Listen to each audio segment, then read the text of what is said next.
This episode was filmed before we had changed our name from Where Did All My Friends Go to the Unsigned Pop Punk Podcast. So that's why you will get the old intro. With that being said, enjoy the show.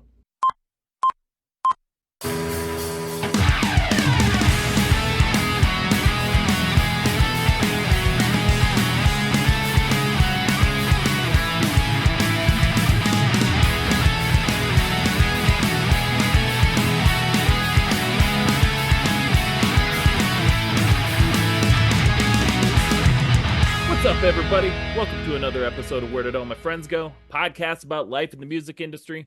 I'm your host, Patrick Tarnowski. With me, as always, is Super Gibby. And today, stoked to welcome Matt Burns, the label manager of Smartpunk Records.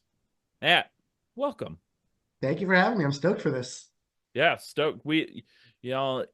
You missed a lot of good stuff before we even got here. You might hear it, you might not. But if you don't hear it, I want you to be a little jealous, and that's Yeah. okay. And you got to come find us whenever we're both at the next festival together to really understand what goes on behind the scenes. Like we like to keep it really secretive back here. So, We keep a real OG yeah. for sure. So let's just hop on into it. So Smart Punk Records, to me at least, been an important part of the scene since 2016.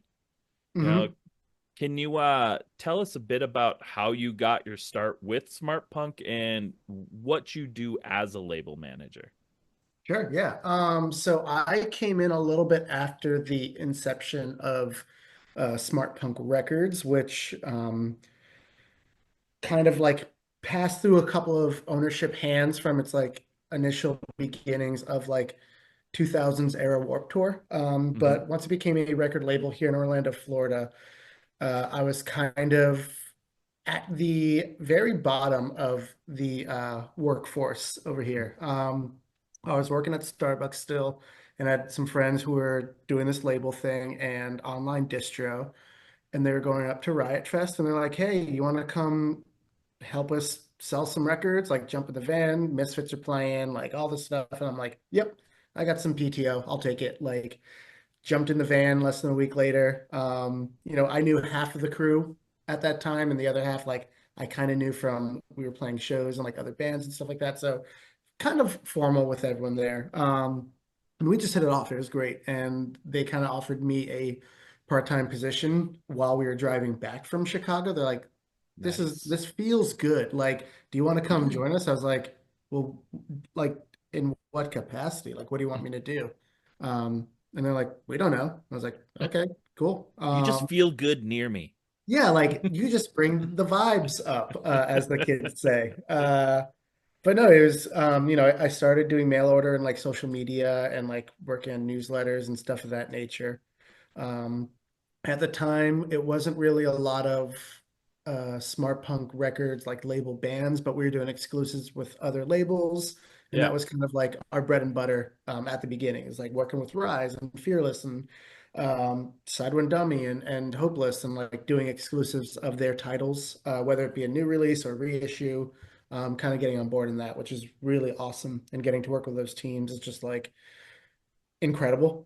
Because for me, it's like I grew up listening to like all of those labels and their rosters, and like getting to put out an exclusive Dillinger 4 record was just like kind of crazy. Like Sick. this was a band that means so much to me. And just be like, I'm a little part of like the lore of that band and stuff like that is kind of cool. So yeah, so it was like kind of just doing the easy jobs, not really working on anything in the distro side or anything like that. And we sort of started getting a lot of bands, both locally and regionally and nationally, reaching out to us to kind of sign their bands, put out their records. And we didn't have anyone kind of in place to handle those things. So it was kind of like, hey, Matt, you're around. Like, why don't you do this? And I was like, okay, sure. Yeah. And every day is a learning experience from there. I've never worked music business before doing this. So I was always like on the artist side or working at a studio or working at a all ages venue, like always on the other side. So I have Hmm. I had no idea like what I was going to get into, what a label manager does. Um, and thank God for the internet because there's just kind of like, how do I email a band? What do I say? What are bands looking? Just like It's just very, Googling how do I yeah, label manage? yeah. What Yeah. do I do today?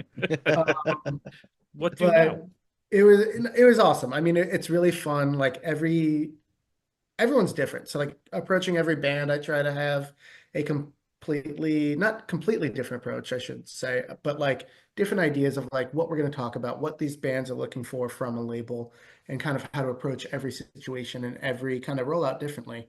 Um, there's some labels out there who kind of have like uh sort of a one-stop way of doing things. We're a little bit different where it's like, hey, are you a band who's only playing like 5 to 10 to 15 shows a year? Like you don't really like need a lot of help exposure. You just want like us to press vinyl and like put it in stores. Like we could do that. Like that's part of our um something that we can do. If you're Mhm. kind of an emerging artist and you're looking for a little bit more hands-on and like growth and development, like we can do that too.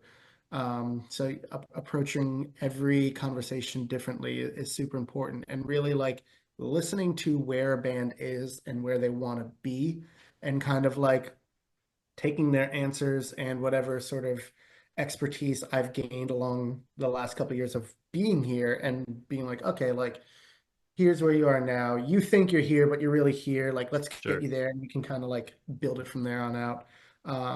Just because it's like you want to meet a band where they are. You don't, for me, we're not in a situation that we can just kind of like make a band go viral and explode and just like go on tour with Fall Out Boy or 5 Seconds of Summer, something like that. Like, I wish that would be killer, but it's a little bit more grassroots and DIY over here, Mm. for better or worse. So, as label manager, I think it's kind of the easiest way to put it is kind of overseeing all the projects that go on here at Smartpunk, whether it's formulating calendars for releases across our whole thing, our whole like release schedule for a year, talking to bands and having those kind of line of communication open, working with our distro and new releases, reaching out to major labels to do reissues and licenses, which is another thing that Smartpunk kind of does that I find not a lot of labels in our scene are also doing. It's usually like, there's Totally. some labels that specifically do like soundtracks and reissues, some labels that are doing underground emerging talent, and we're kind of this like crossover of both, which is a very cool and confusing world to kind of be in. Yeah. Um, because a lot of times we'll find people being like, who is this like Smartpunk Records selling vinyl? I've never heard of this company. Are they trustworthy? And then Sure. we'll have people in the comments be like, dude, I've been buying records for almost a decade from them. Like they're great. So Right. it's a very cool place to be, and like to know that we have not tapped out on our demographic. Like there's still so many people who don't know what we do, Mhm. that we can reach. So also that's part of my job is making sure that we're kind of exposing ourselves properly and getting our name out there and our brand out there and becoming part of festivals and Mhm. tours and everything of that nature. So it's really just wearer of hats, I think is the easiest way to put it. And it's like I've had to teach myself Photoshop and After Effects and different audio situations so that I can get things ready for vinyl, like mastering and getting to work with other people in the industry, whether it be producers, engineers, mastering engineers, artists, kind of like everything, having those conversations and like bringing those people into our Rolodex of what we do. It's a very fun and invigorating and often time challenging thing to do, but it's great. Like at the end of the day, it's really fun to be working on all of these projects. And it's like I'm in a band that's on our label too, and like I get to see the fruits of my labor, but also Mhm. like I get to experience these things that all of our other bands are doing. That I'm not out there touring 200 days, playing 200 shows a year anymore, just Right. because I've settled down a bit. But like we have bands that get to do that and hitting them up every day and talking about like hey, what'd you guys do? Like, where'd you get coffee at? Like what are you doing? What city are you going to? Like, tell me everything, and getting updates from all of them is really awesome. So yeah, It's rad. that's kind of that. It's man of many hats. Yeah. Many hats. Usually I it looks like this, but it's a lot of different things going on underneath. I I I remember like when you were like Smart Punk was still mostly just like distro and stuff. I actually I still have it. I got Set Your Goals Mutiny. Oh yeah. It's a classic. Classic. Awesome. Great record. And yeah, being a part of like when Epitaph repressed the next record, like getting to be a part of that rollout and like that whole vinyl drop was awesome too, because it had never been on vinyl before. So it's like, cool, we get to like continue this little legacy that we have with this band, and like just the amount of support that we got for that was really cool. We really try to like go all in with stuff that we do just because we're dorks here. Like we love vinyl, we love music. We're all either in bands or like going to shows constantly. Like this is our blood. So like getting to be part of the story in any capacity means so much to us on a deeply personal level. So it's really great. Hell yeah. Okay, so I have a confession here. Uh-oh. Me and Pat actually have you trapped here now, and this is all a pitch for our new band. Okay. And first thing we want to know is, what do you Do you look need a for in bassist? a Can I new play band bass? for Yeah, you're in. You're in. Perfect. You're in. Perfect. You're in the band. I thought that was like set like implied. You're obviously I in the felt band. it, Yeah. but I just You're wanted to trapped like be here sure. in the band with us. Yeah. I gotta This add is it to my actually Instagram band bio. practice. Oh, Yeah. perfect. I mean, my bass looks mostly like a mop, but I could grab that off the wall right there. Perfect. This is my instrument. I'm just gonna. Perfect. Midwest But, emo, that's what it is. Oh yeah. I'll do but sad talking then. what do you look for in a new band for Smart Punk?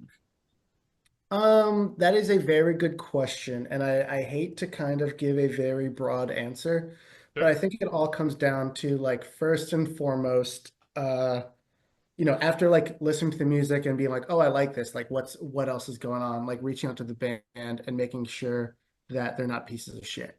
Making All right, sure check. that it's we're good here. No, but just like that level of like, I love talking to bands and hear about like they're doing stuff in their community. They're working on stuff. They've already got like uh irons in the fire going, and they're well liked. They're already doing shit that's kind of popping off. Um and really like having sort of a punk rock DIY ethos is super important to us. Like I want to make like we are not as I said before, like we can't turn you into something like you're part of this machine now and all of a sudden you're a big band that's going to be played on the radio and shit like that. That's not Right. what Smartpunk Records is. But it's like we could add gasoline to the fire that you've started.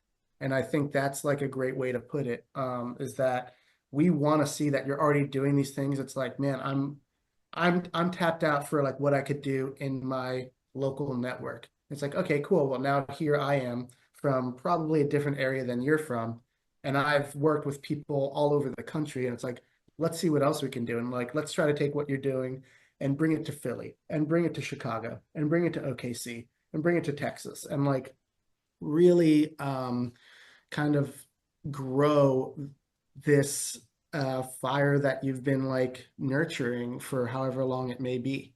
So really I want to see that like the drive and the passion is there and that you're a good person and that you understand like you might not be able to necessarily quit your day job when you start here at Smart Punk. Like I would love if bands could sign here and like their job was making music and touring off Mhm. music and stuff like that, but it's going to take some time to get to there. And I'm willing to like be on that ride and journey with all these bands. Like that's mostly a lot of the fun that I get to do is like seeing the fruits of the labor. And like when we have bands that are played on Sirius XM for the first time and Yeah. they're sending me videos of that stuff, I'm like, dude, this is fucking cool. Like this rocks. And like just being able to like share that experience with them is so uplifting for all of the unseen work that goes kind of behind it all.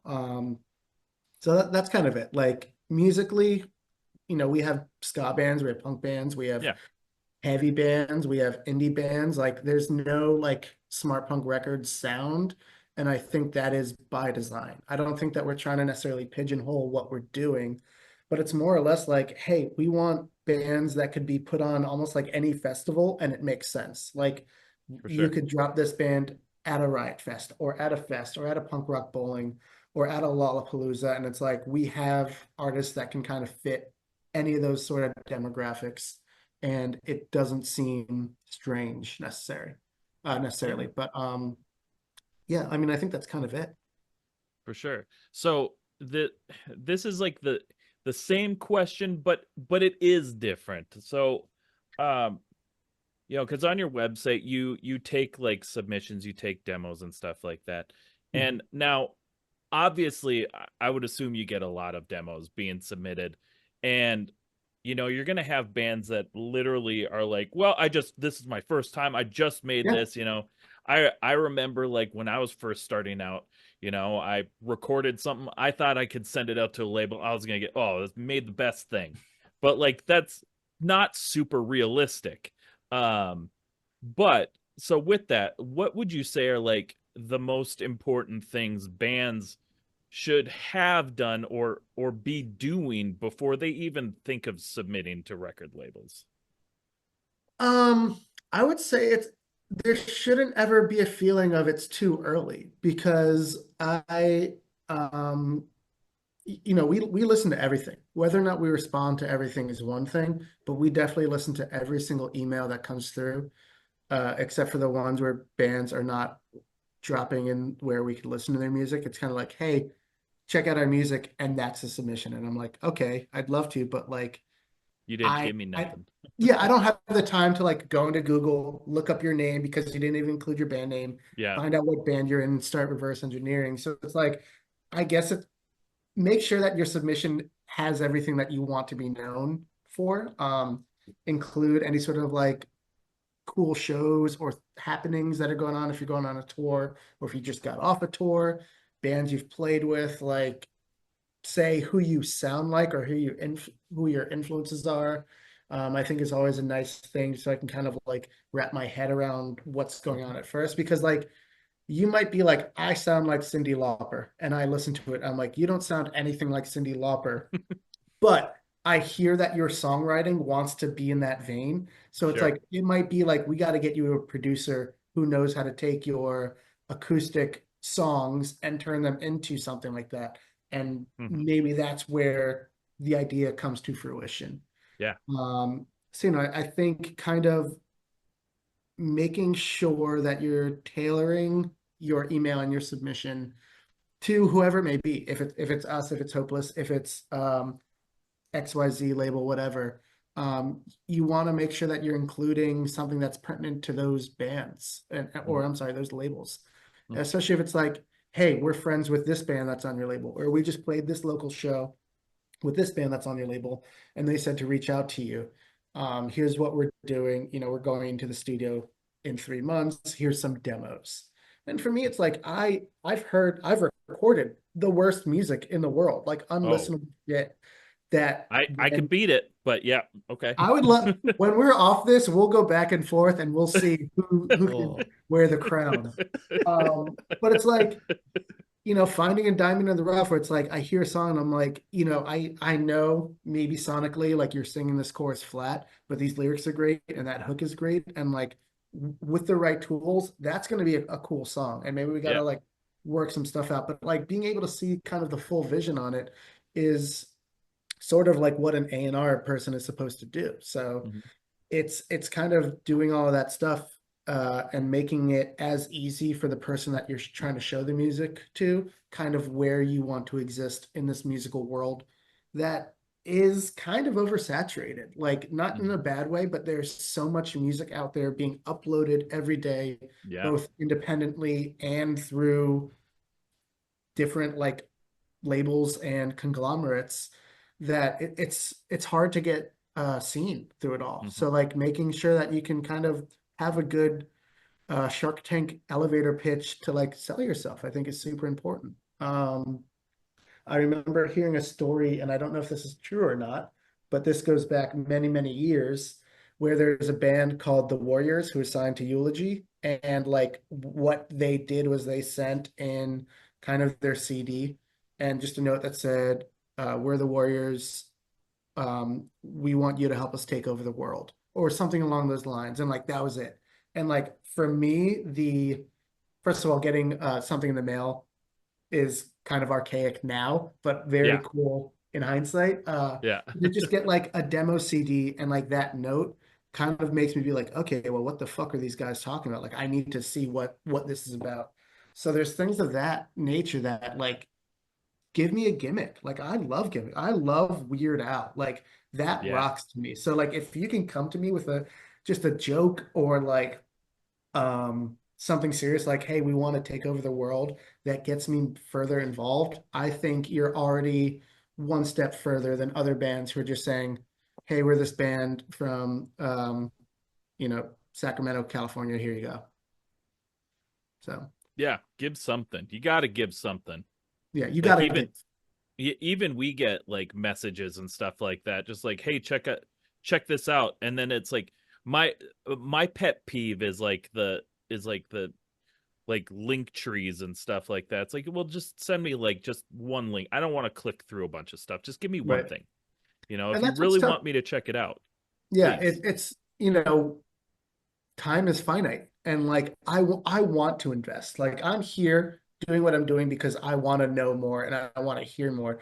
But if I have to take 5 minutes to find out how to play your goddamn song, I am Right. probably only listening to 3 seconds because I got to move on to something else. Like I have Mm-hmm. a day job to do.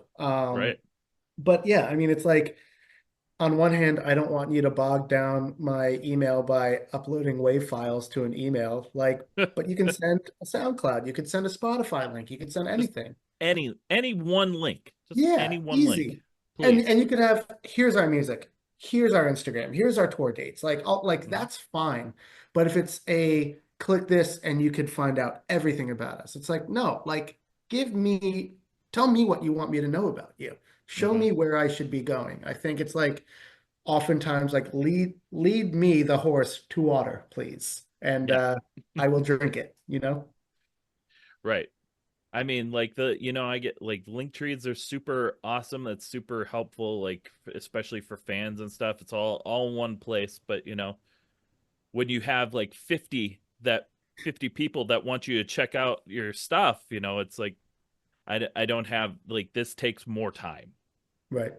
It's So also like I'll find that a lot of link trees now are almost like a tour ad mat where it's like, here's tickets to this date and this date yeah, and this date. I'm like, dude, where's the link to like, where's your Bandcamp? I can't even yeah, find your Bandcamp here.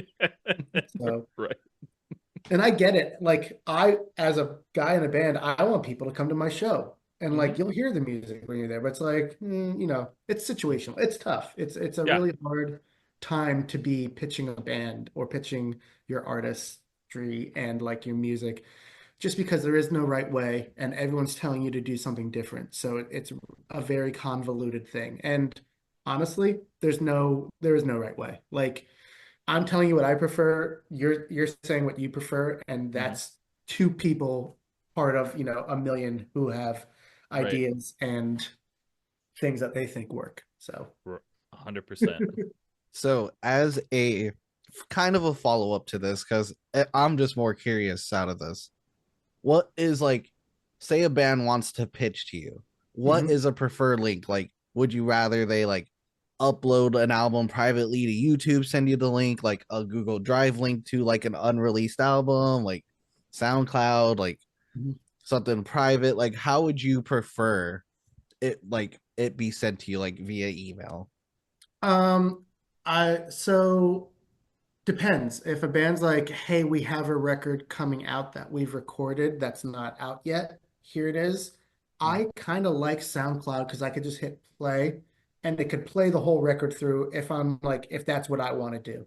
Like, I don't Hmm. have to keep opening the app and be like with a Google Drive link, it's like I have to go back and I have to click the next Right. one. It has to download. I have to hit play again. And YouTube, because I don't have upgraded YouTube, like if I close my phone, it'll shut off and that's annoying.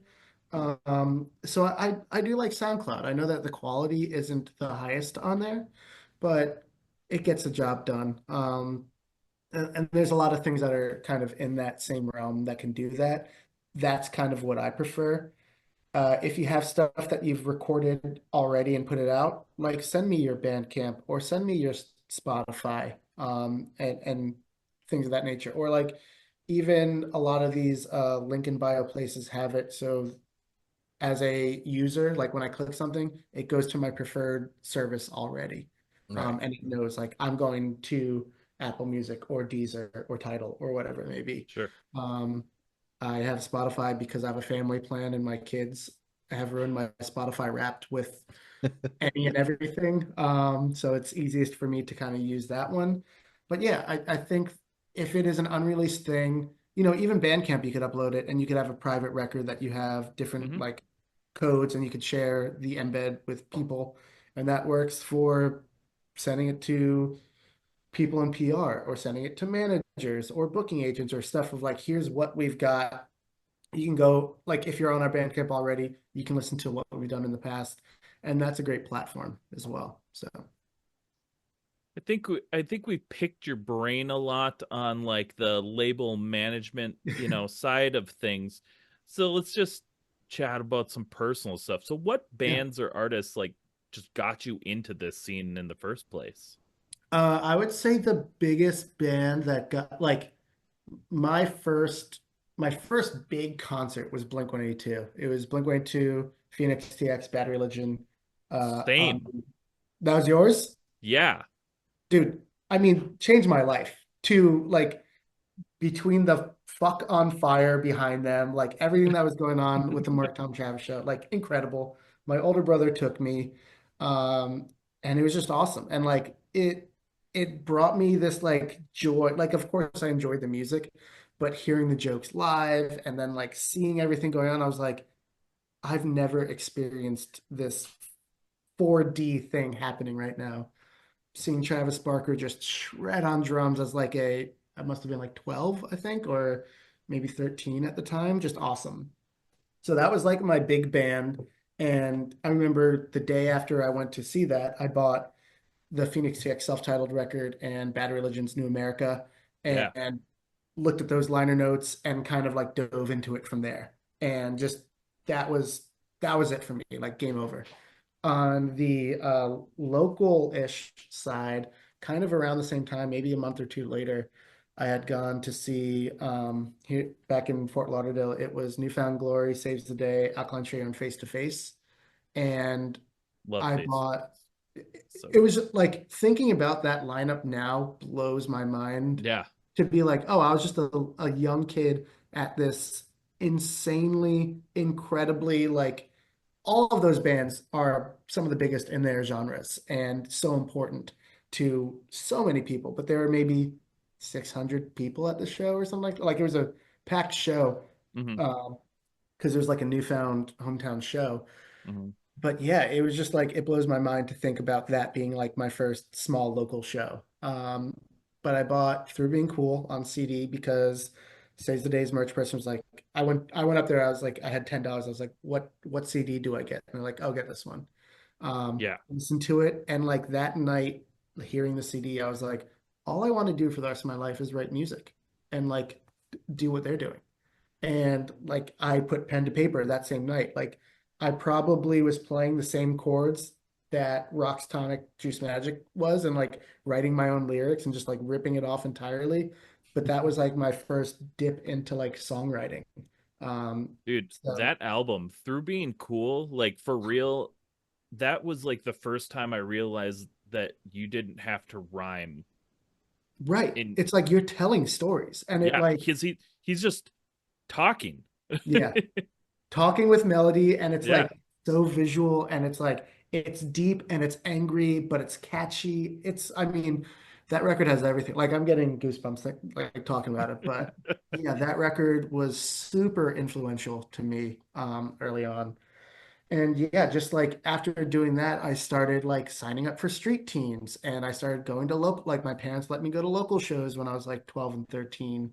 First like with my older brother and then like kind of I was able to get picked up by older friends and stuff like that.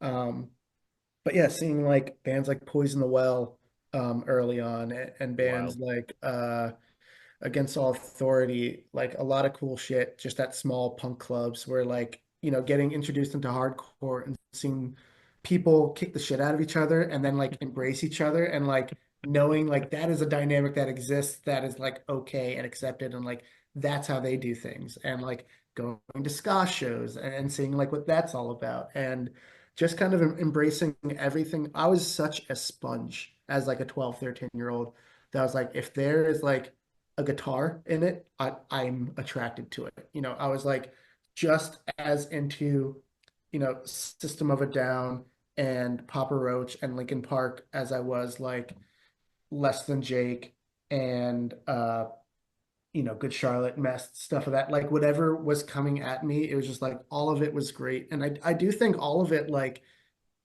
kind of formed me into who I am, because like if I never listened to System of a Down, Papa Roach, Linkin Park, I probably never would have found Deftones as like young as I did. And that band for me is like hugely influential. Like I Yeah. fucking love Deftones. And it was because I had friends who were older than me like be like, oh, check this out. And it was like adrenaline. I'm like, I've never heard anything like this. And then to go from Deftones and listen to Far and to like, just opening all the webs that like all these bands are like, we are this band because of this band. And then going back in time and, hearing like I got into NoFX, but because of NoFX, I got into Descendants and like things of that nature where it's like you really find like where bands kind of like grow from and exist from. And I still try to do the same thing. It's like, there's a lot of bands that like I know, but I've never really done a deep dive of their discography, or like I've never like intently listened to like everything they're doing. It's like, oh, I know Ramones are like the biggest band in the world, but like, do I know enough after like the 12 like major hits, like what they're doing? And it's like, probably not. So I'll listen to it and I'm like, oh, there's a reason why like this band was the band that like everyone wanted to be. Um, so yeah, that's what goes on in my brain is like I love still using that kind of liner note mentality to find out about who bands are thinking, who they're touring with, like and going off on tangents of that nature.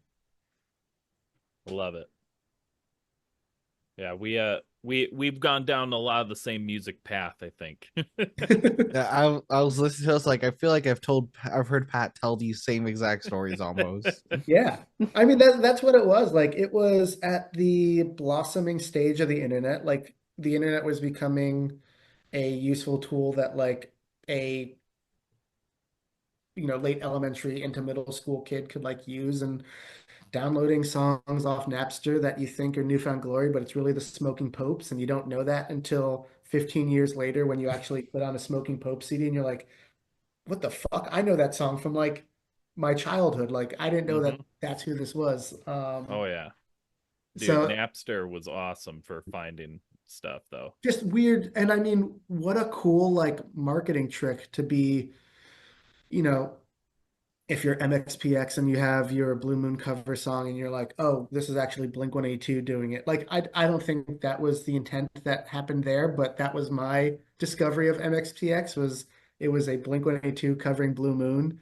And then I heard it and then later found out it was MXPX and then like jumped down the MXPX rabbit hole because I'm like, this song rocks and Dude. that whole thing. So But before I let Gibby get into his next question, you brought up MXPX. One of my favorite things from my early teens years. I want to see if you remember this as well. But do you remember when MXPX did a commercial for Mountain Mountain Dew? Dew. And they did Yeah, the Mountain Dew song. dude, so Yeah. good.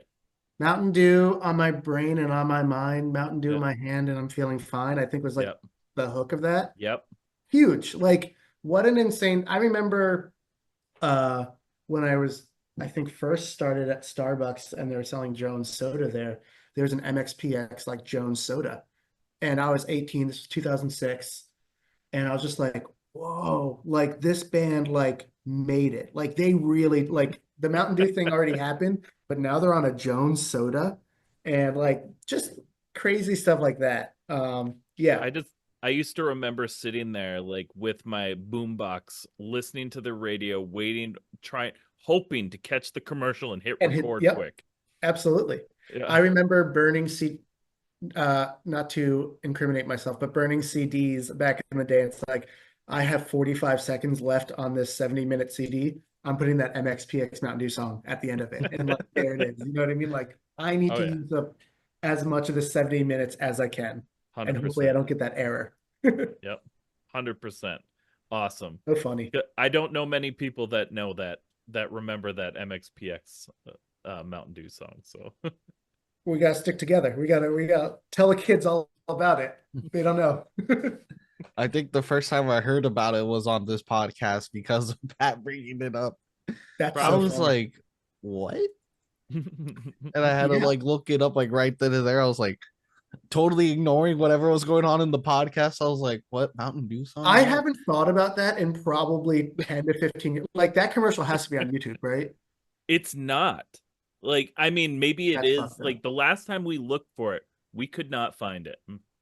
There's got to be someone on Reddit who's like, I have this. Here it is. Here's the high quality. I'm Someone's gonna got reach out it. to the MXPX Someone's camp and gotta be like, got it. I need We this. gotta find it. Yeah, we'll get it. I'll press a 3-inch record of that. Please let me do it, MXPX. If you're listening, I will own 5 of them. there you go. All right, Gibby, you can go now. Sorry. I thought I found it, but it's a homemade music video. I know.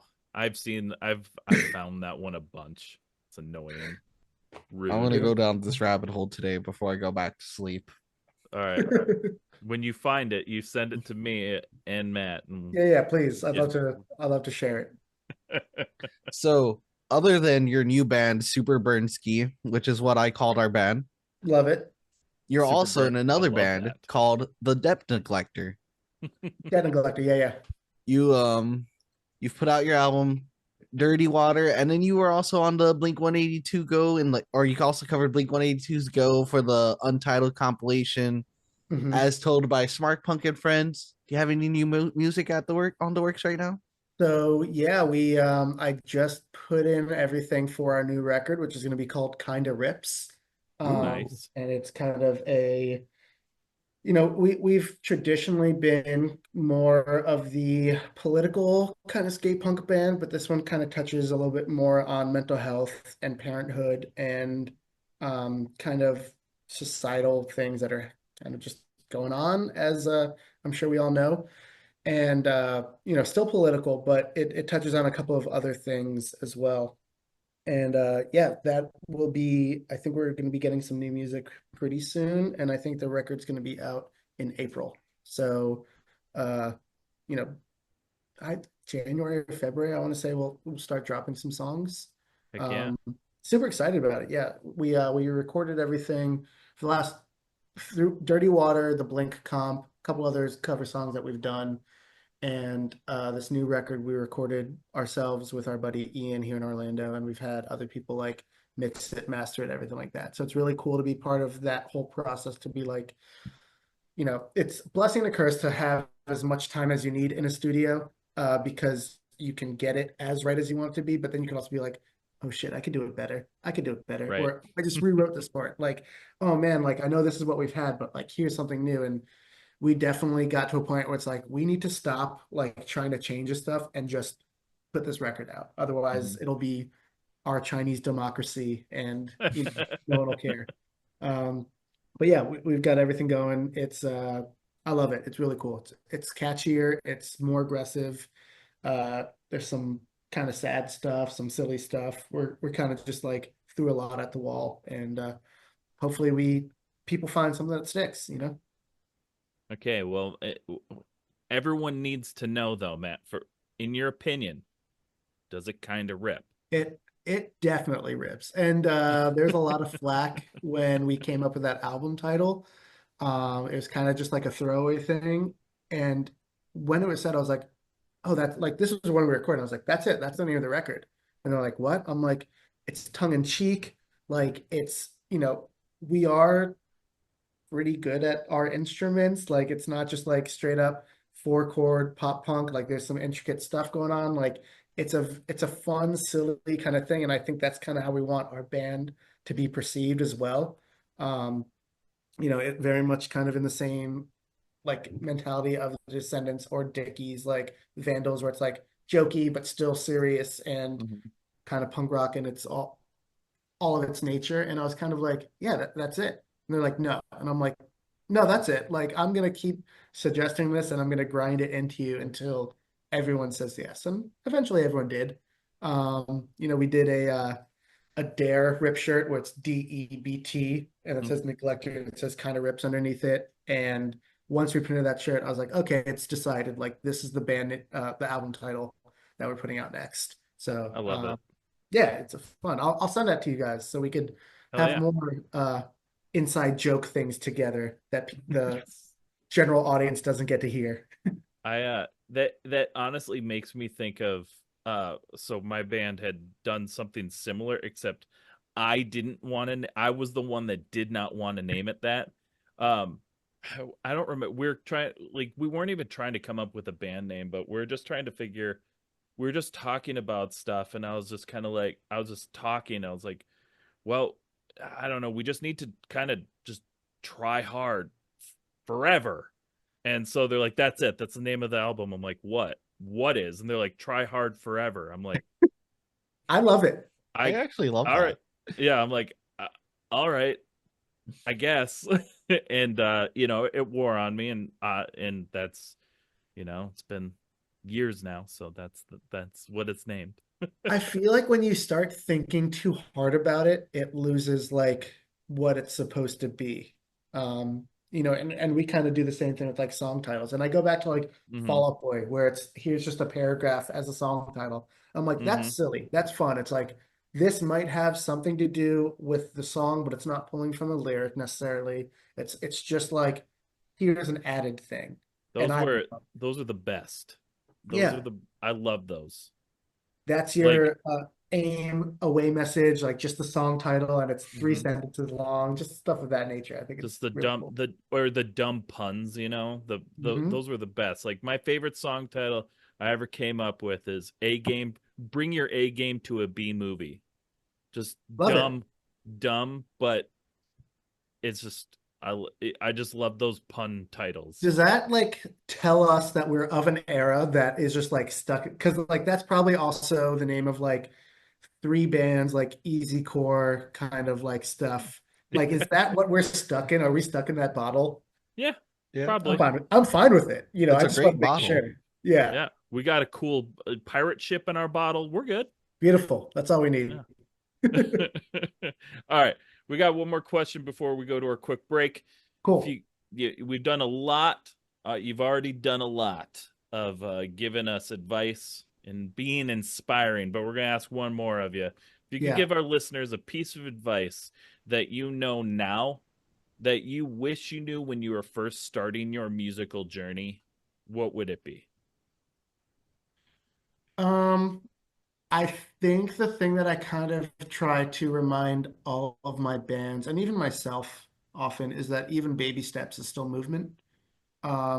I Love that. think it's really hard to, especially again, this is a big thing that I've been trying to talk about and preach about is this kind of like hyper individualism, whether it be yourself or your bands or your scene or record labels or anything. It's like everything is all about me and like trying to win the race against everyone. And it's like, I think everyone kind of needs to run their own race. I think it's important to know that, you know, every little bit that you're doing is probably one step better than what it was yesterday. And like, Rome wasn't built in a day. There's a million idioms that people have said that are the same idea, but it's Mhm. so true where it's like, uh, someone posted the other day on Instagram where it's like, if 200 people view your video, this is what it looks like. And it was like a small DIY space packed with kids in front of a stage. And it's like, if 300 people do it, this is what it looks like. And it's slightly bigger room, still packed. And I'm just like, that's so true. Where it's like, if you can intently grab 200 people to watch or listen to your art and get involved in what you're doing, what a huge platform that is, and what a huge step that is then when you Yeah. only had 100 or 50. And if you can go from 200 to 300, 300 to 500, 500 to 1,000, um, that's just such a significant difference. And you might be comparing yourself to a super huge band that they drop a song and they have 1.5 million listens by the end of the weekend. It's like you can't be doing that because Mhm. those bands, that people, they've had a team, they've been working on this thing for however many years. Even if it's Mhm. someone who's newer and started after you, it's like you don't know what that story is or how that came to be. And it shouldn't really matter. Like this is art. It should be meaningful to you more than anything. Like if you're in this industry to make money, you are not going to have a happy ending, like Yeah. No. at all. I mean, working on these reissues and talking to these bands and pressing records that haven't been out in like 20, 25 years and hearing their stories of we've never seen money from like those songs ever. I'm just like, how is that even possible? But you start Mhm. thinking about like what marketing was and what it cost to put that band in like a freaking bus back in Mhm. 1999 or whatever, maybe like all these things that they wanted to do and that the label's like this is what you should do, that then goes into their recoup and they never see money and whatever may happen, uh it's unfortunate. So yeah, you should not be in the music industry if all you want to do is make money, or at least not be an artist, um if that's your end game. And yeah, just run your own race and know that even baby steps are still movement. I love that. That's great. It's and we talk about this a lot on the show is like, working out your goals and stuff, but not only having goals, but making like micro and macro goals, 100%. big and small. It's, you can have your big by the end of the year type goals if you want, but it's okay. But you got to make micro goals along the way. They got to be attainable because you need to Hmm. feel like you're doing something. And Hmm. going back to like what I kind of like look for in a band is like I always be like, hey, what's your like your 6 month goal, your 1 year goal, your 3 year goal, and your 5 year goal? Like, tell me your plans for what you want to do and where you want to be. And like knowing that, I can visualize, all right, well, how can Smartpunk come in and like plug in what we are able to do and who we know to help you achieve all of those things? Because sometimes we can and sometimes we can't. But I like to be transparent with everyone I'm talking to be like, oh, you want to play Madison Square Garden? Well, I hope we're involved when you are, because then everyone's going to be having a nice payday and it's going to look sick. Um, but if not, it's like, well, let's sell out your local DIY venue. Let's do, let's play 30 shows this year. Let's Yeah. do a weekender. You did a weekender. Let's do a week-long tour. Let's see what that looks like. And then you can find out if you're even wanting to tour and be on the road, because it's so much easier to say, I want to do that. But then when you actually go on the road and be on tour and you're sleeping on floors and you haven't showered in 3 days and you're eating hot sauce bread for the fourth meal in a row, it starts to like kind Well, of be like, is this what I want? Or, so it's crazy. But having attainable goals, I think, is super great.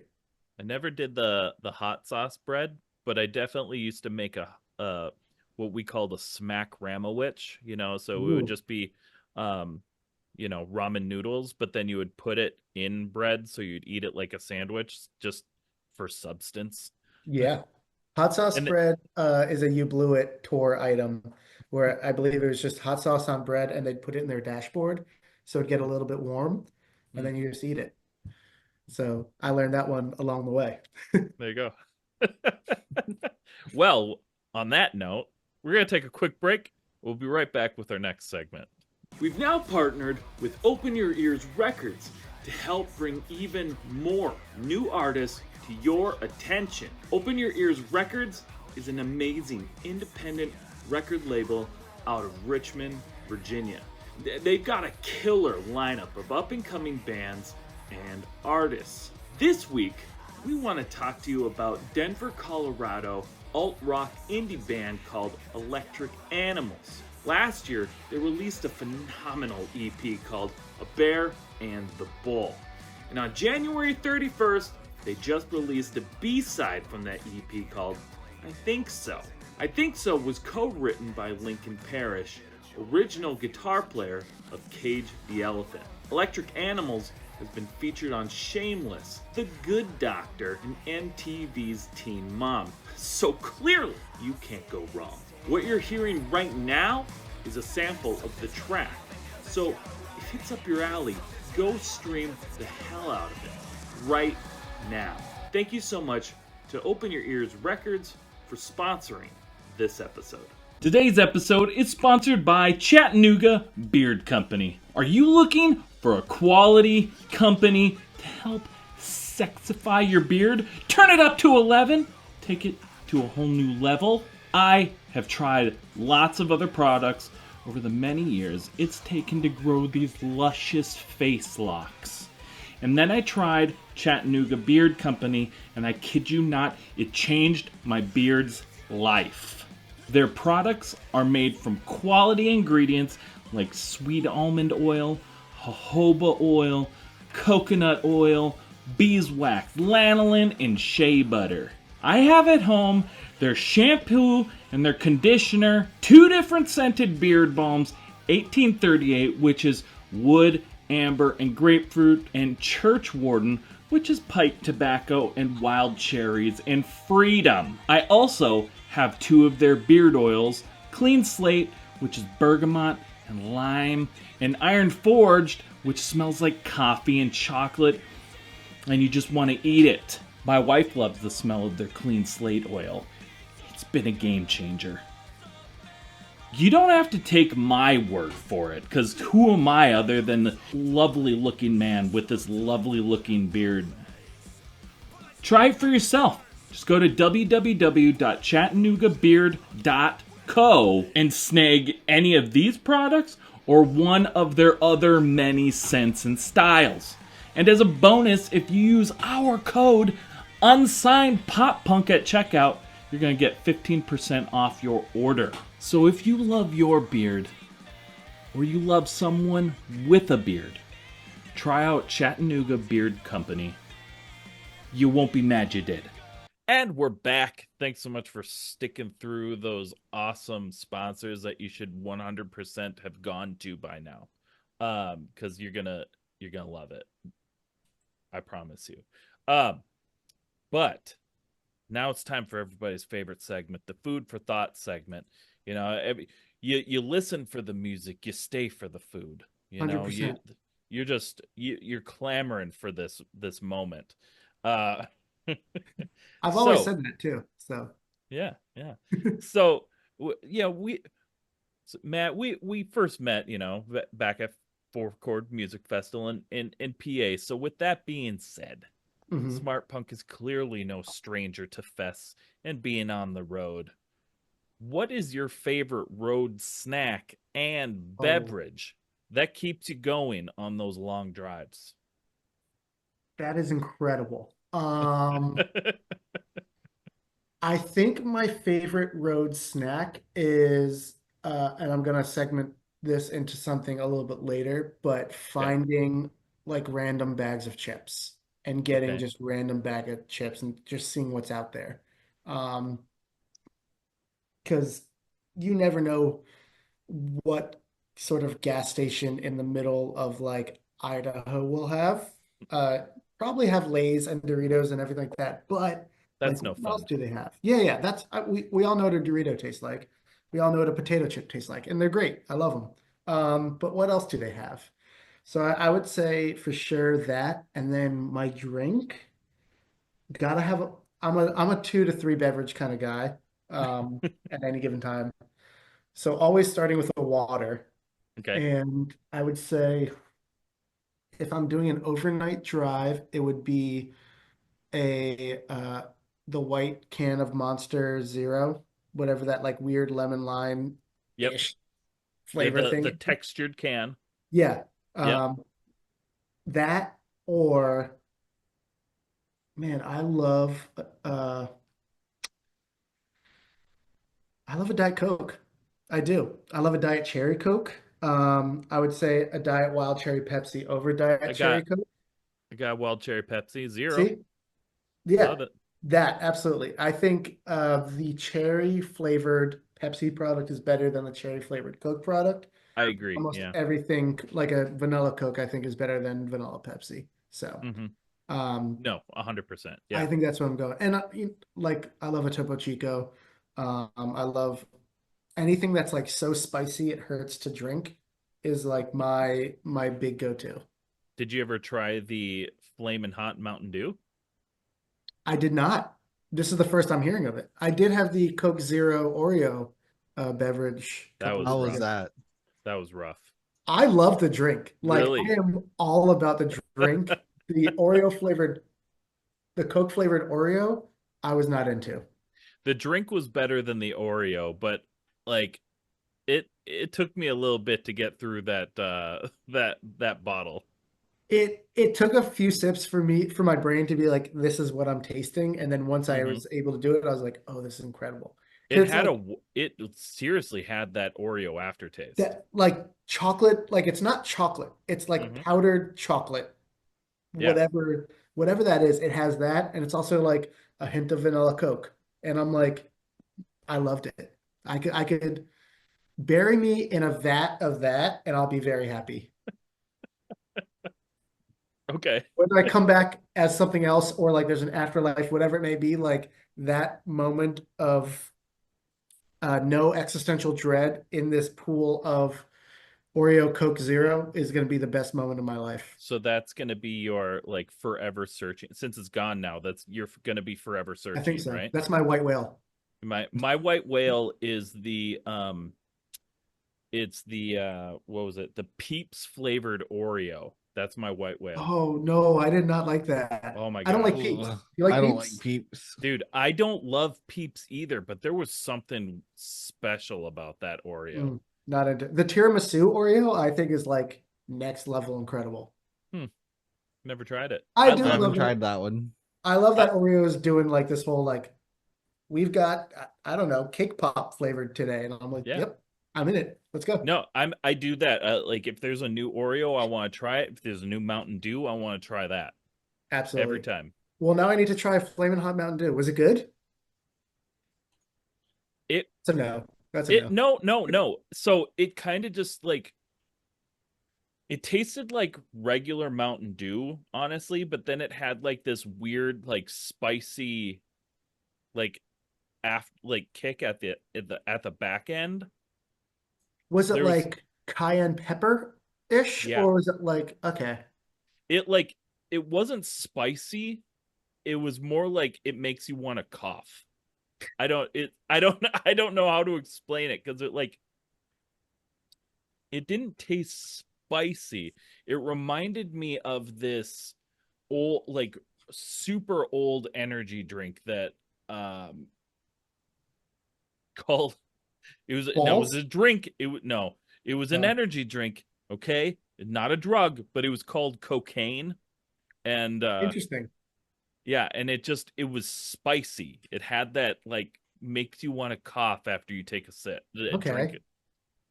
Yeah, I I don't remember know. a couple of years ago, the Mars Candy Corporation came out with like hot versions of their candy bars. So there's like spicy Snickers and spicy Twix and spicy Milky Way. Yeah, And that was the same thing. It was like it wasn't initially hot, but then it's just like, oh, there's a weird like a two alarm chili. Like it burns a little bit after the fact. And I'm like, I don't know if I love this. Like, yeah, I love a like Mexican mocha or Mexican hot chocolate where it's like the cinnamon and the cayenne and the chocolate. yeah. Like, I think that's Hmm. great. This was not hitting on that same level. Yeah. So that's that. Well, with the Flamin' Hot Mountain Dew, I got a 12 pack of it, and I drank all of it. So I mean, take that as you will. I will drink anything. Like, I'm a garbage person who it doesn't take a lot to for me to be like, yeah, this is edible, or I'll drink this. It takes a lot for me to not want to. So Okay, that's the if I'm not finishing what's in front of me, that says a lot about that item. fair enough. And I don't get this gorgeous body by living any other way. You know what I mean? I've just I found something very interesting. Uh-oh. You What's can fine. buy a bunch of full cans of Mountain Dew, and it looks like it's flavors I have not seen in a while. Okay, There's Fruit Quake, Merry Mashup, obviously Co Red, Baja Passion Fruit Punch, I've had that. Baja Caribbean Splash, Mm-hmm. Typhoon, Spark, Thrashed Apple, Pitch Black, Ooh, Liberty pitch Brew, black. Do USA, Flamin' Hot, Flamin' Hot, Flamin' Hot, Baja Flash, a Baja Gold. And that's just the first picture. Are these imported? It's off of eBay. It looks like just some dude that has them. He Just chilling lives with them, huh? dude lives in Wisconsin. I'm not surprised. So what's he charging for this bundle of joy?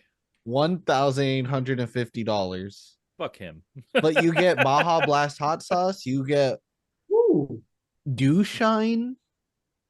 Oh, I remember Dew Shine. it's Yeah. do shine. I've never seen that before.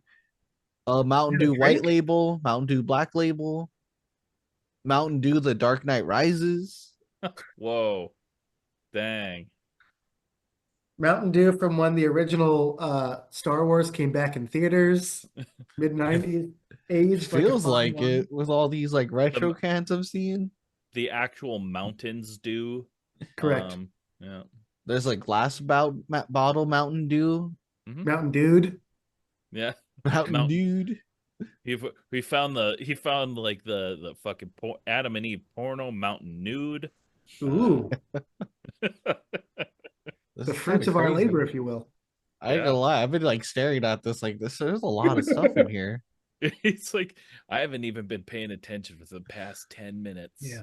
Well, what's your snack of choice? What's your I'm going on a road trip or like I'm doing an overnight drive. What's your go-to? Ooh, he hit us back with I'm it. No one's reversing. ever done that to us yet. No one has. No, it's We're true. playing Uno right now, and I hit you with that reversal, and you guys are fucked. Do you have your answer, Gibby? It kind of depends. Like if Yeah. I'm here in Texas, I'm stopping at Bucky's Of course, as we do. and I'm gonna be getting me. They have like this like tea that's like made locally here in Texas. It's like a little glass bottle. I always get that, and then it's usually a toss up on like beaver nuggets, Mm, and then if not that, I usually get one of the pudding cups. interesting. But that's for here if I'm in Texas. If I'm just like out middle of nowhere, first gas station I see, gonna get a bag of bugles if they have it. Oh snap! What flavor? I just go OG nacho cheese. Beautiful. That's even like where I work at, I unload the truck every morning. So I go in at 4 a.m. and I'm like the one of the two people physically unloading it, putting it on our little rail and pushing it down. Hmm. So after we're done with that every day, I go to the vending machine and get me a bag of bugles as like a You've little earned treat. it. Yeah, you've earned it. Absolutely. But yeah, it'll be like bugles. If I'm traveling with my partner, we'll do combos. Mm. And then random soda just kind of feels like what I'm feeling.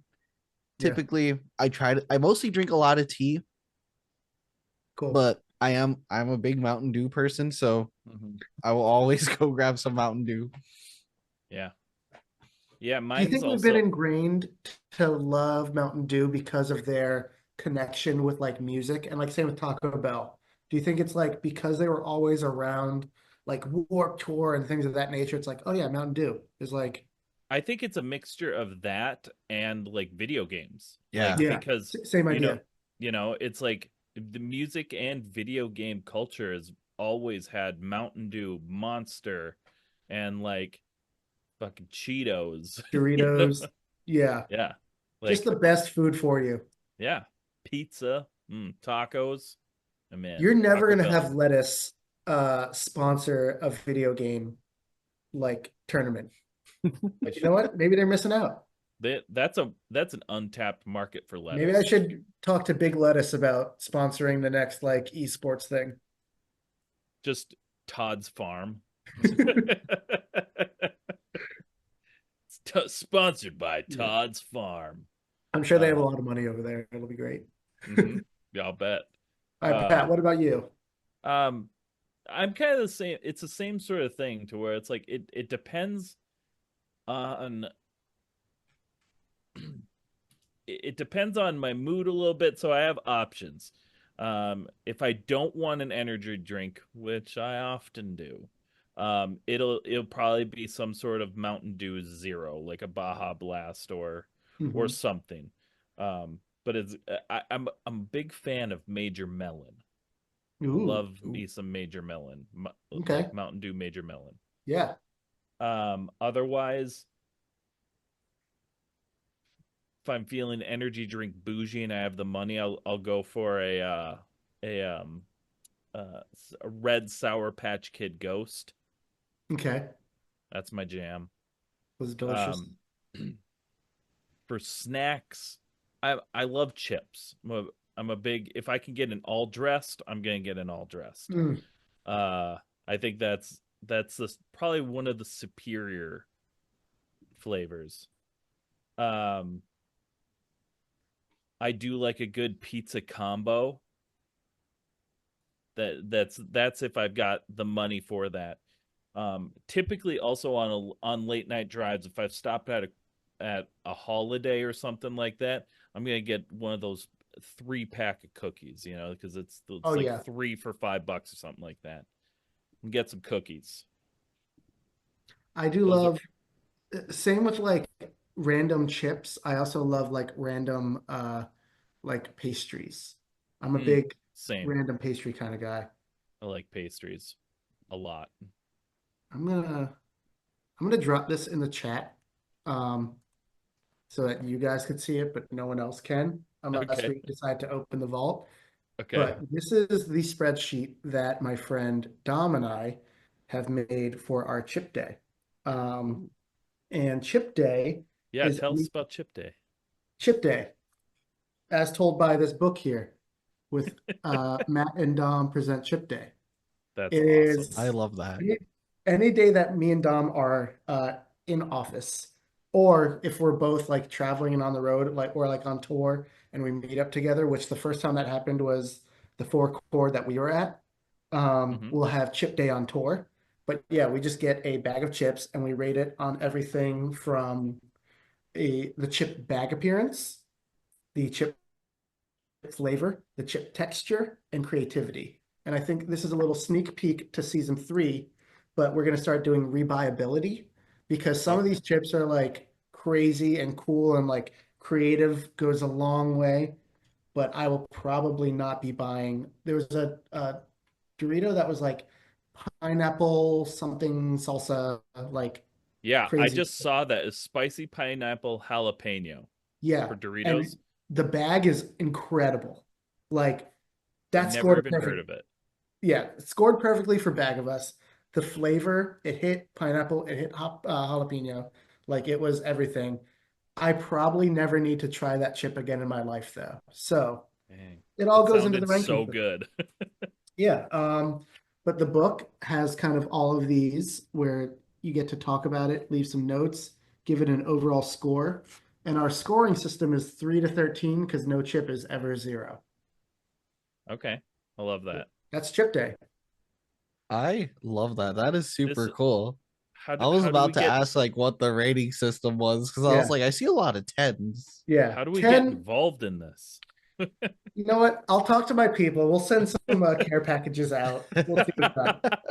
But it's awesome just because it's like we do this during work. Like noon time is pretty much like chip day time.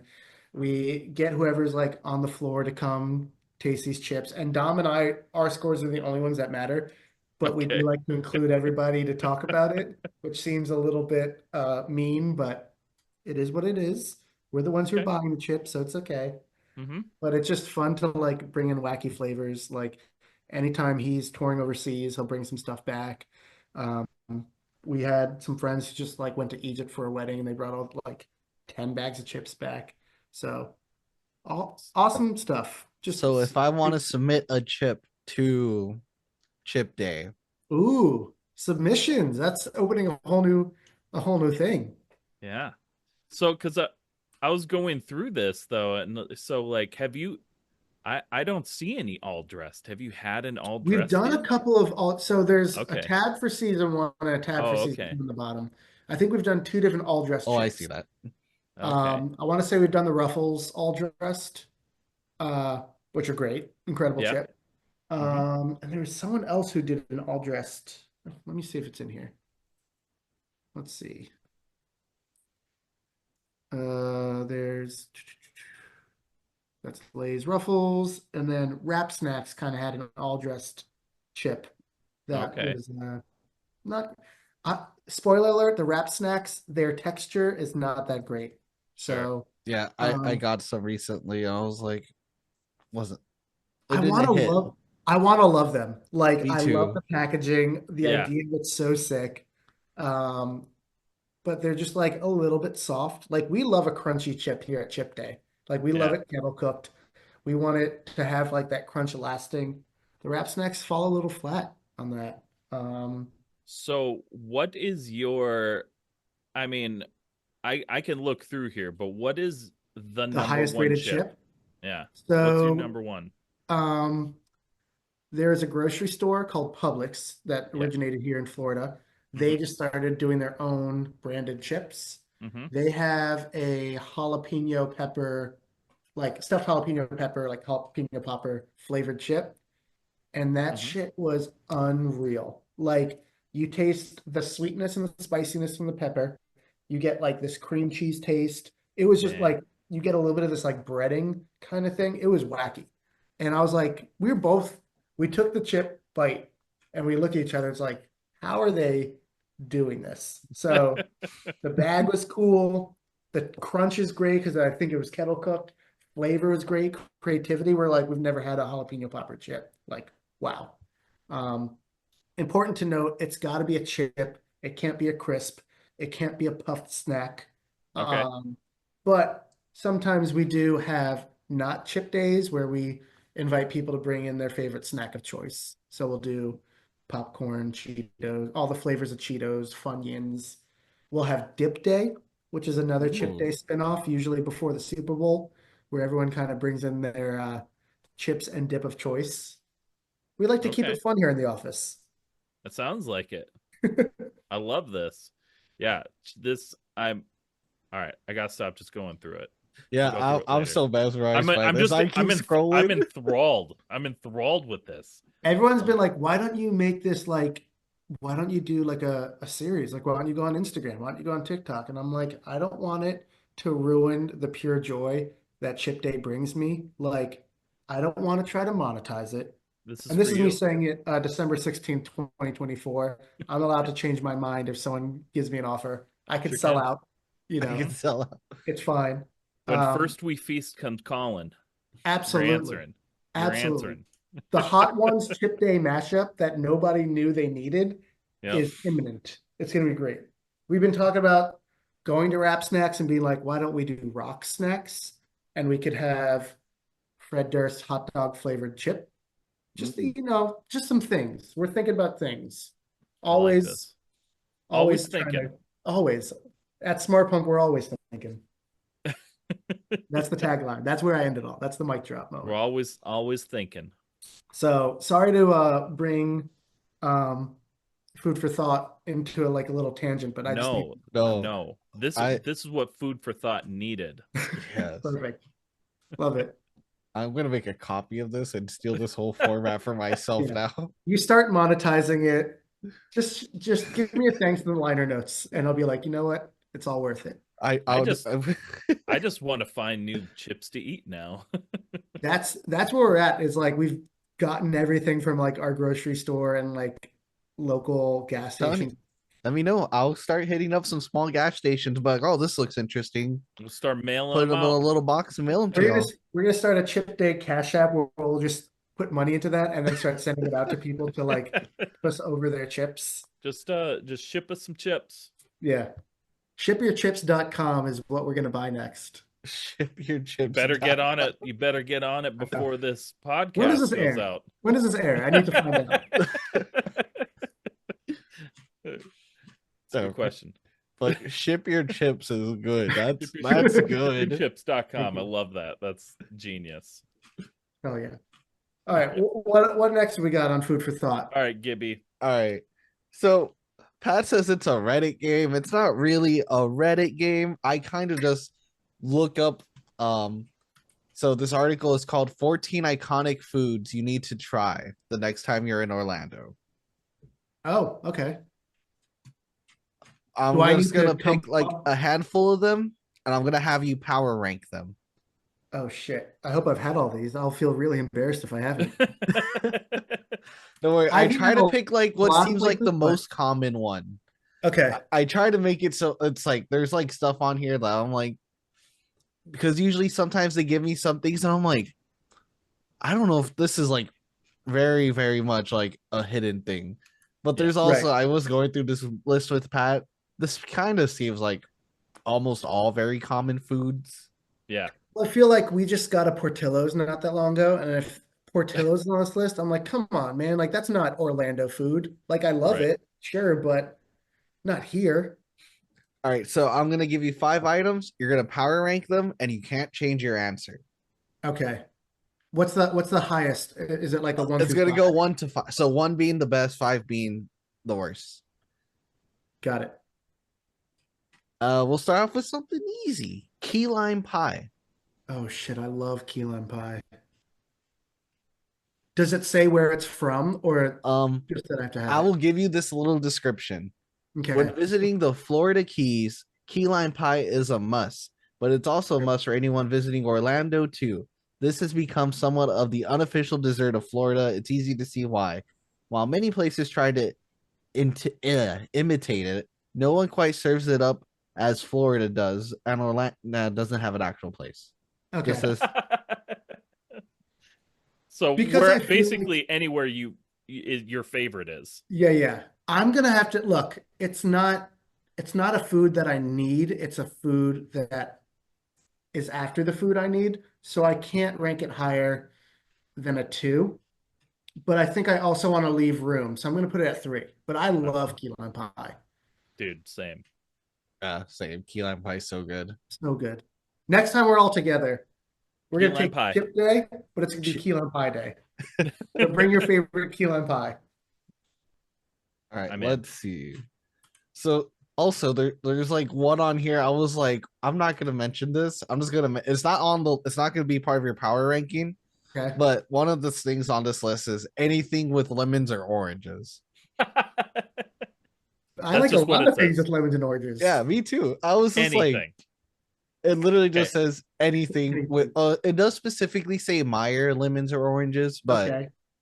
I was like, that's not really a food item. Get out of here. Yeah. All right, let's see. Let's scroll down. Ooh, okay. Let's do this one. This is alligator, preferably fried. Yeah. I do enjoy fried gator. It's kind of like eating dark meat chicken though. So I'm gonna have to go four. Like it's Or almost never bad. They usually serve it with like a remoulade or like some kind of like creamy side that you dip it in.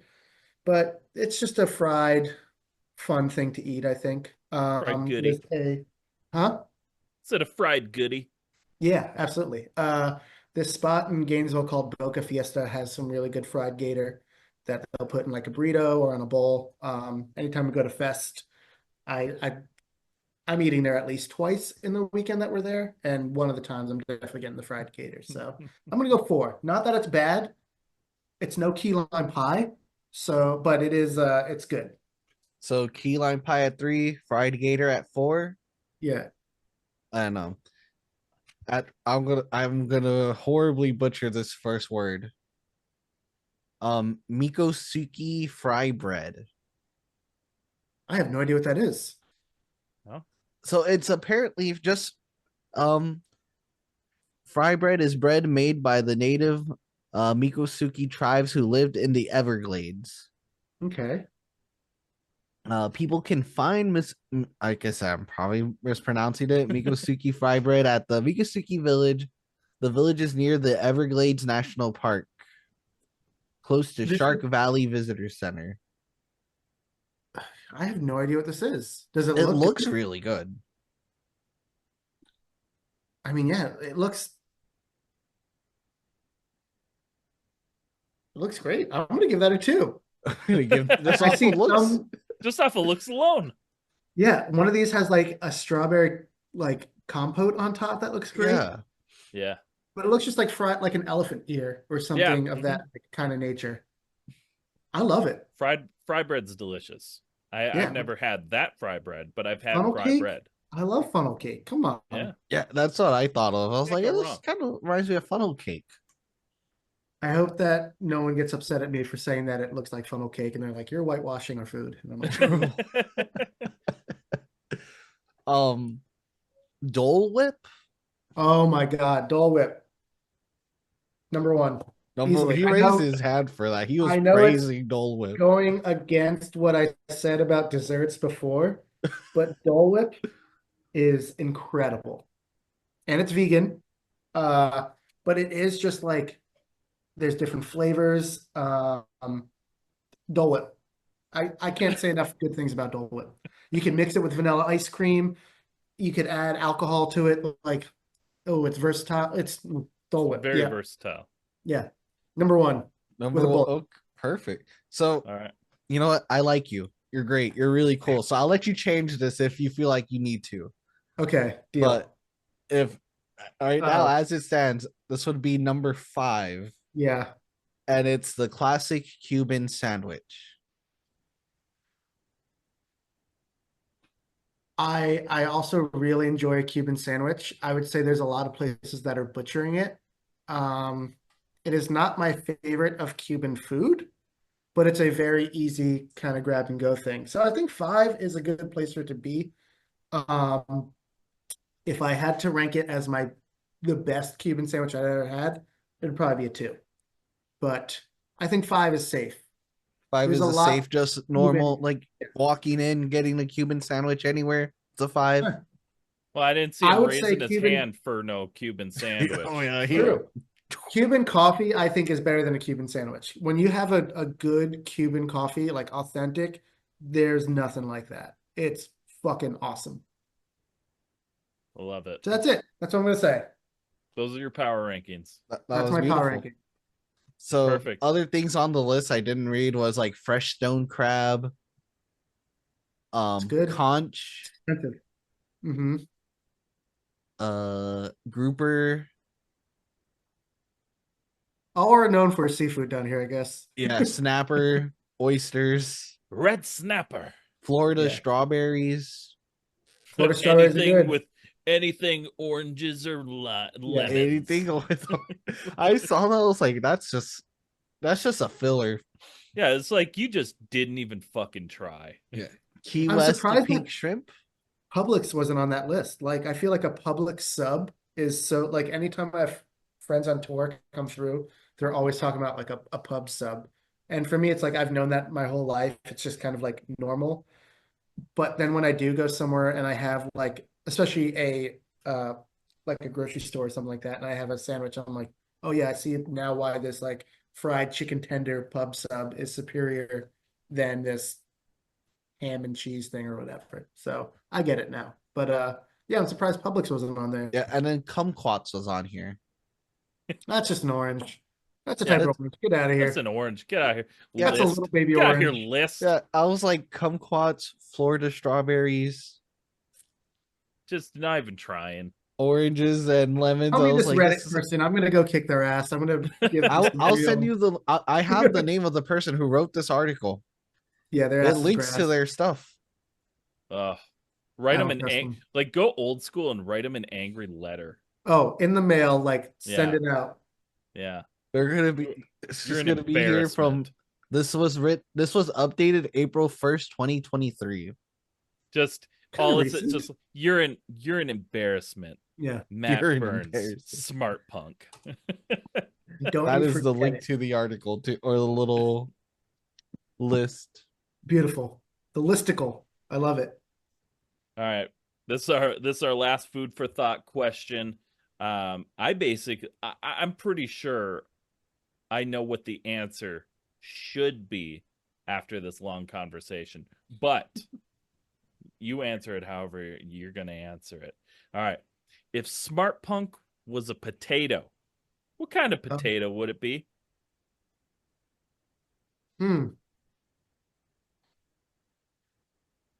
I think we would uh this is tough. Yeah. I know you want me to say potato chip, but I don't think that's the answer. I'm glad you know what my brain was thinking. But I think it is some sort of fried potato. Okay. I think it might be a French fry, but I'm trying to think if there's like a particular French fry it would be. Like, are we a waffle cut French fry? Are we crinkle? Are we steak? Are you I don't curly? know. Are we poutine? Oof. Are we curly? Ooh, seasoned? I would say we're a French fry, and we can be any French fry you want us to be. Yeah, because You you're could, versatile. yeah, you could pile us in under like nacho things, or we could be anything, Hmm. but we're always there for you, just like a French fry. Oh, yeah. True. Especially good old curly fry, man. Ooh. I love it. What's What your a beautiful answer. favorite French fry? Let's Cur- go curly real fry. quick. Curly fry. Steak fries. Any particular place this curly fry comes from? I mean, And give me your next. I feel like curly fries like taste almost the same anywhere you go. Like it is almost always perfected. But Mhm. like I don't there's something special about an Arby's curly fry though. Like It's incredible. it's it's just something special. It's like the seasoning from a Checkers or a Rally's fry, but it's not Yeah. as greasy, but it's still greasy, but it's crispier. Mm-hmm. It's like the mixture of a Checkers fry and a McDonald's fry Mm-hmm. somehow. Mm-hmm. I don't know. I love a Arby's curly fry. Mm. Gibby, where's your steak fry coming from? So this is just more of a nostalgic thing. I will always get steak fries from there's a barbecue place in San Antonio. It's like a smaller chain. I don't know if it's like outside of San Antonio, but it's called Bill Miller's. Bill Miller's barbecue. Love their steak fries. I haven't had it in a while because I haven't been down there enough to go get it. But Let's used go. to love that when I was a kid. Let's fucking Just go, guys. We're gonna go to the gas station. We're getting our road trip snacks. We're gonna hit San Antonio. It's gonna be great. Stop off at an Arby's on the way. It's gonna be a road trip to remember, guys. Yeah. I will say I love a steak fry because I love how much potato I'm eating. yeah. I think it's awesome. And it's like I like mine a little bit more well done. So it does have that like crisp. And sometimes when there's like the Yeah. end part that's only fried thing and like no potato, awesome. It's I feel like I like steak fries, but it's gotta be done right. Like there's a lot of bad steak fries. Agreed. You know who's like I've been sleeping on for steak fries is Texas Roadhouse. I I haven't just tried. had it recently for the first time, like not Texas Roadhouse, but their steak fries. Hmm. Oh, those were so good. I think Red Robin has steak fries and they're like unlimited. I I think could be so. They wrong. I haven't tried I didn't know they had steak fries. I know that they've got like thicker cut fries. It's just that's what I'm thinking of. Yeah. I And am I'm they're pretty good. The I'm Red anti Robin's shoestring. the Red Robin spices like seasoning. Yeah, Whew, that's yeah. good shit. I'm not into like the super small like the steak and shake, like really small one. The Or shoestring. yeah, I'm not into that. Like I get it. And I do like the crispiness, but it's like I also want potato. Yeah. Don't Yeah. fuck me over with that. That's That's my Want that's fair. the my I wish I could show, but I want the fry to be as thick as my boom arm.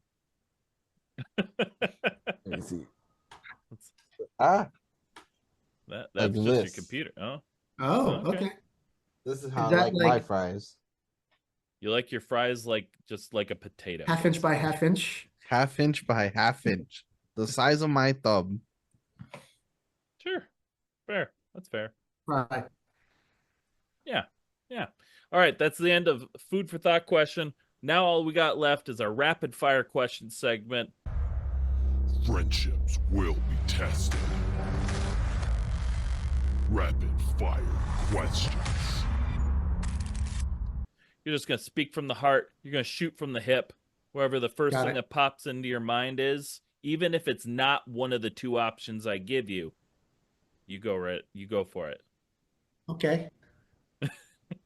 Well, Okay, sometimes you'll see. You'll I'll get get it. there. All right. Monster or rock star? Monster. Yeah. Pop punk or emo?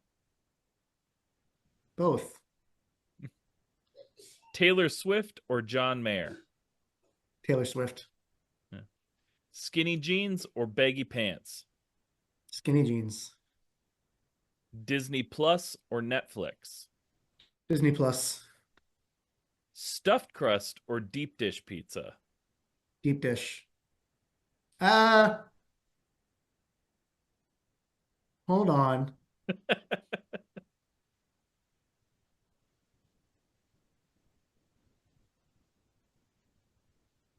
Deep dish. Vans or Chuck Taylors? Vans. All right, this is the last one. The All American Rejects or The Offspring? Oh, that's hard.